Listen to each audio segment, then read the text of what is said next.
Hello and welcome back to Matt's Automotive Channel. In this video, we're going to be taking a look at the cooling system on this 2001 Mustang. At first glance, everything seems to be okay on it. When you run the engine for extended periods of time and at all speeds, it cools just fine. If you look under the car, there's no leaks or anything. However, we do have a problem with this car, and I'll give you a little hint. It's probably not going to make it through next winter. Can you guess what it is? Let's take a closer look and I'll show you what I'm talking about. So let's first take a look at the level of the coolant in this system. If you go to the overflow reservoir here, you can look and you can see, I'll jiggle it around so you can see the level in there. There's definitely some coolant in there. And right here is the max level, so it's actually above that.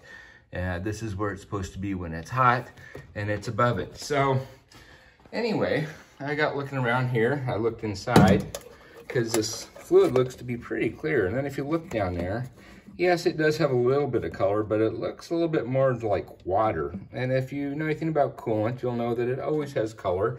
It'll usually either be green or kind of golden or red, depending on the type of coolant. And that looks very, very watered down. So how do I know if this coolant's any good? Well, we can test it with a little device called a hydrometer. This here is a hydrometer. These are very cheap. You can get them for a few bucks at any auto parts store. And basically the way that it works is it's got a little suction bulb up here and a little tube. So you put this down into the coolant and then you just squeeze it and then suck some fluid up. And you'll see a number of balls here. And what it's doing is measuring the buoyancy of each of these balls, which is a different density, and then they correlate to the freeze protection of the antifreeze. And I don't know if you can see it here, but if you look real close, you'll see markings on here.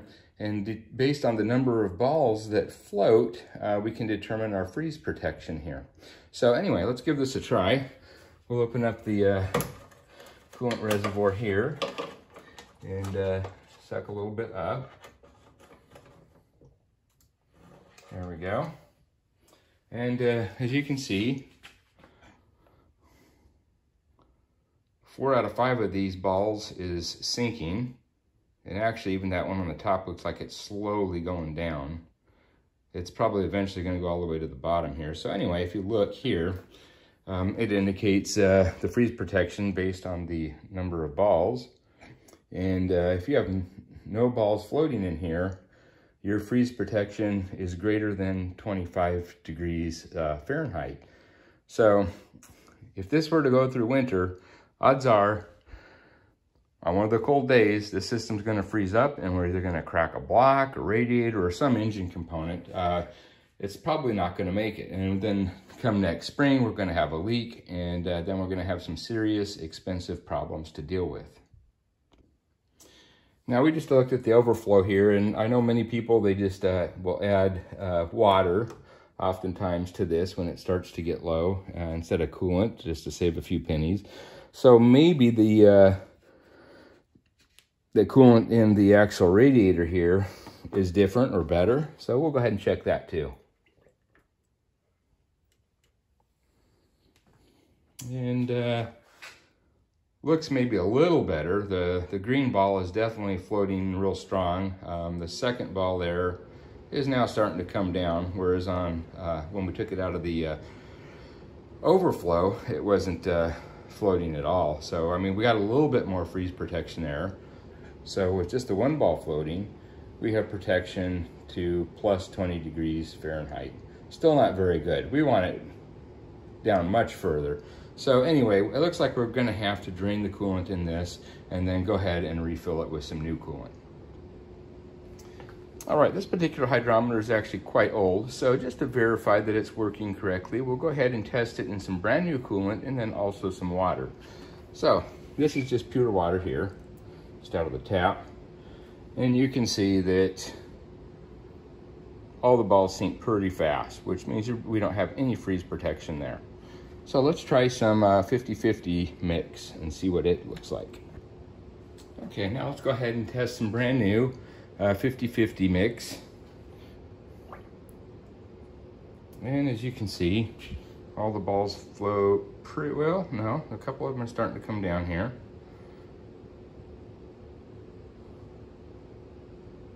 So with 3 of the 5 balls floating, it looks like we have protection down to minus 10 degrees. Now for this climate, that's plenty good. So as we saw, the freeze protection is a little bit better in the engine than it is in this overflow tank. However, this overflow tank is overfilled, and it looks as if though water were added in here at some point. So anyway, I'm going to remove this and empty it completely, and we'll make sure that when we refill it, that only the 50-50 mix is in here.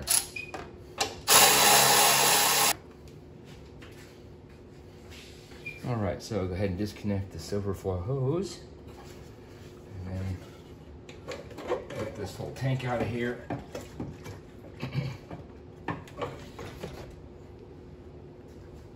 Next, we're going to have to open up the valve on the bottom of the radiator to let the coolant out, but to help aid in that, let's either loosen or remove this cap on top so it doesn't create a vacuum as the coolant flows out. All right, so what I did was I removed the tubing that was on this overflow reservoir here, and it's the right diameter to fit onto the spigot here. And then I just ran that tube down into a bucket where we can collect the antifreeze, and then we can just open this up. And it should start draining out there. So we'll let this completely drain.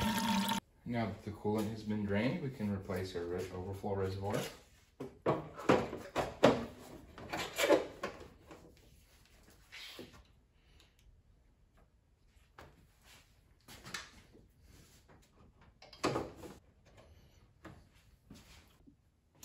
When I add coolant, I like to use the VacuFill, where this is a device that's going to create a vacuum on the system, evacuate all the air out of it.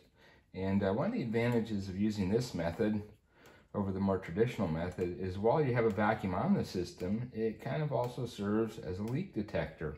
So once we create a vacuum on here, we'll see all these hoses collapse, and then we'll let it sit for maybe 15-20 minutes and see if any air leaks in and if the hoses expand out again. We also have a pressure gauge here that we can monitor.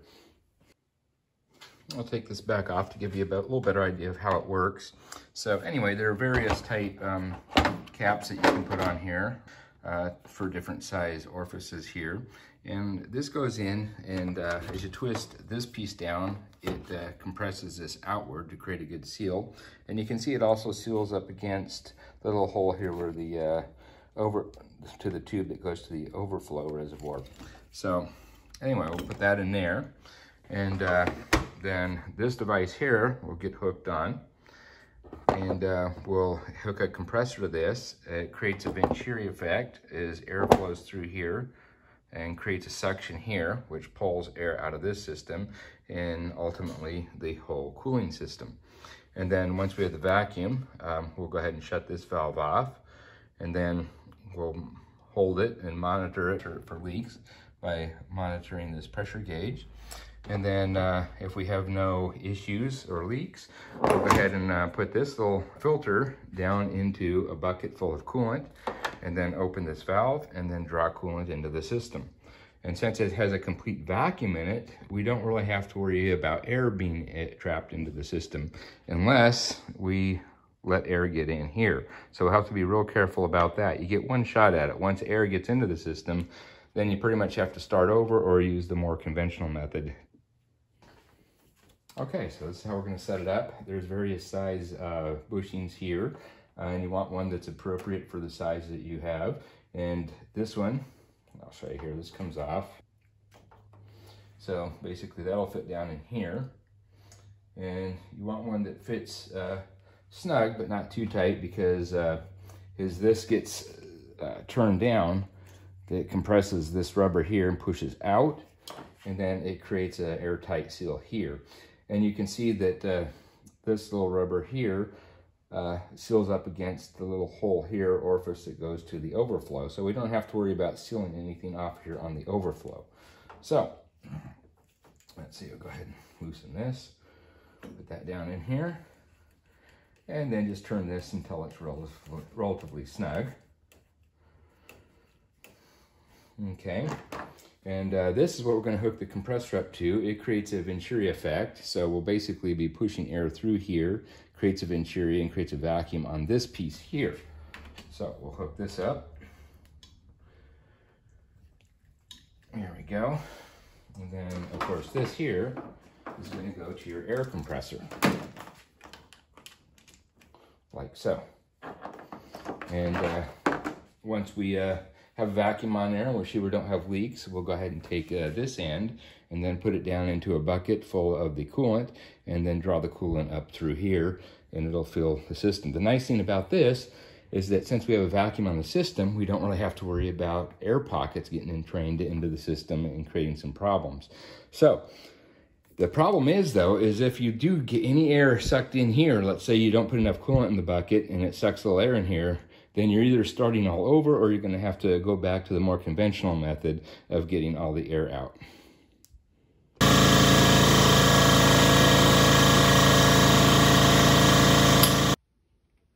All right, so we have everything hooked up now. So we wanna open this valve and then the fill valve, we're gonna close that for now. And then when we open this, it'll allow air to pass through and then create a suction on the system. So let's go ahead and open that, and then we'll let air start passing through. And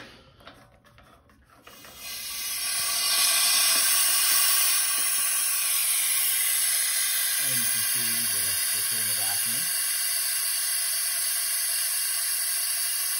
Our hose is flat. Okay, now we're getting much more vacuum. So we're going to close that off now. All right, I adjusted this a little bit more, then hit it again, create more vacuum. It's been sitting here maybe 15 minutes now. And we're holding right there around minus 25. All right, well now we have our bucket full of new coolant in here. So we'll put this down, make sure it stays near the bottom. It's very important that we do not suck air through here. Now we can go ahead and open our valve and start filling. So here we go.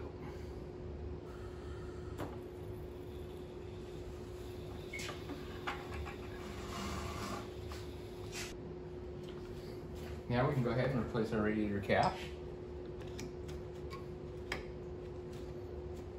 And then we can top off the reservoir.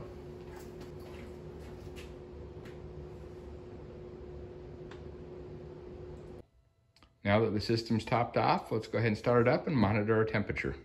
All right, after driving around 20 minutes or so, we got our radiator fan on, and looks like our temperature's still running cool there. So I think we're good. We'll call this quits. Everything looks good, so I think we'll call it a success, and I'll catch you next time on Matt's Automotive Channel. Bye-bye.